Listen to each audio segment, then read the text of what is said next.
Hello दोस्तों, ये है मेरा 1000 days in north east series के 90वें दिन का पार्ट 3 वीडियो जो कि कंटिन्यू होता है उसके बाद शंकोल ट्राइब के स्टैचू से, जिनके पीछे का कॉटेज जो था वो शायद बारिश या मौसम की वजह से वहाँ से पूरी तरह से बर्बाद हो चुका था, हट चुका था। तो काफ़ी सारे स्टैचूज़ यहाँ पे अभी भी हैं, बट उनके कॉटेजेस जो हैं वो टूट गए हैं या मेंटेन नहीं किए हैं। मे बी क्योंकि यहाँ पे किसी तरह के टिकट नहीं है, कोई अर्निंग नहीं है, तो शायद इस वजह से मेंटेन करना थोड़ा मुश्किल होता होगा। या तो गवर्नमेंट थोड़ा सा इनिशिएटिव लें, थोड़ा फंडिंग करें, या कोई स्पॉन्सर उठ के आए और थोड़ा सा करे, क्योंकि ये चीज़ें जो है ना ये होनी चाहिए। जो लोग दूर दराज से देखने आते हैं उनको पता होना चाहिए। इवन मैंने ऐसा भी देखा है कि कई नॉर्थ ईस्ट के भी लोग हैं जो जिनको दूसरी ज़्यादा ट्राइब्स के बारे में नहीं पता है। तो ये as a knowledge, as a information के लिए गवर्नमेंट को इसमें स्टेप लेके आगे आना चाहिए और इसको बहुत अच्छे से डेवलप करना चाहिए, ऐसा मुझे लगता है। तो यहाँ डिफरेंट स्टैचू थे। अभी ये देखिए वाईफाई का है, पीछे कॉटेज नहीं है ना। इसी तरह से हम आगे बढ़ते गए तो ये इतना सुंदर स्टैचू आपको लग रहा है, ये रोंगमई ट्राइब का है।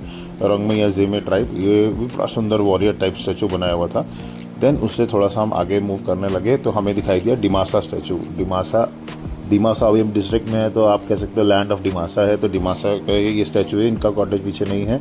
इसका अगला जो था वो भी डिमासा ट्राइब का ही स्टैचू था। वो थोड़े से अलग कपड़ों में दिखाया था, रिप्रेजेंट किया था। तो एक्चुअली अलग अलग टाइम पे अलग अलग किस तरह से वेयर किया जाते थे, कौन कौन से तरीके से, वो यहाँ पे दिखाया गया था। साथ ही जगह जगह बड़ी बड़ी मकड़ियाँ भी थी, तो बड़े ध्यान से देखते जाना पड़ रहा था। ये जयंतिया का स्टैचू है, बहुत सुंदर तरीके से कपड़े वपड़े पहना के बनाया हुआ था, बट पीछे का कॉटेज जो है आगे नहीं था।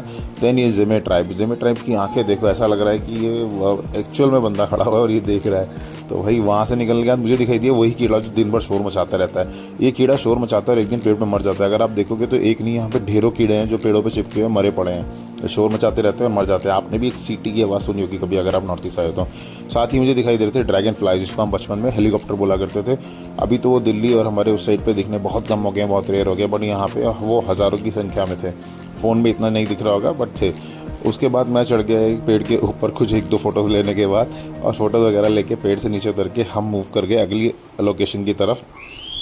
तो हम जाने वाले थे फुटबॉल मैच देखने के लिए, जो कि हो रहा था आगे का football match, block level football match. तो वहाँ हम जा रहे थे, रास्ते में बहुत शानदार व्यूज़ आ रहे थे और क्लाउड्स, बादल जो है वो नीचे उतरे पड़े थे। अगर आप देखोगे तो ये बादल जो है नीचे पूरे आ रखे हैं और इन्होंने पहाड़ तक को ढक लिया। तो व्यूज़ बहुत अच्छे शानदार आ रहे थे। हम वहाँ से होते होते धीरे धीरे हम बढ़ते जा रहे थे आगे एक विलेज की तरफ, जिसका नाम मैं नहीं जानता। फाइनली हम पहुँच गए थे, हाफ टाइम हो गया था और स्कोर था 0-0। आप लोकेशन देखो एक बार, ये ग्राउंड बना किस जगह पे, एक तरफ नदी बह रही है, सामने पहाड़ हैं, बादल नीचे उतरे हुए हैं, और ये इतने सुंदर तरीके से फ्लैग्स लगा के यहाँ पर फुटबॉल मैच जो है चल रहा है। देखने में इसको और मज़ा आ रहा था। आगे दिखाता हूँ आपको और वीडियो।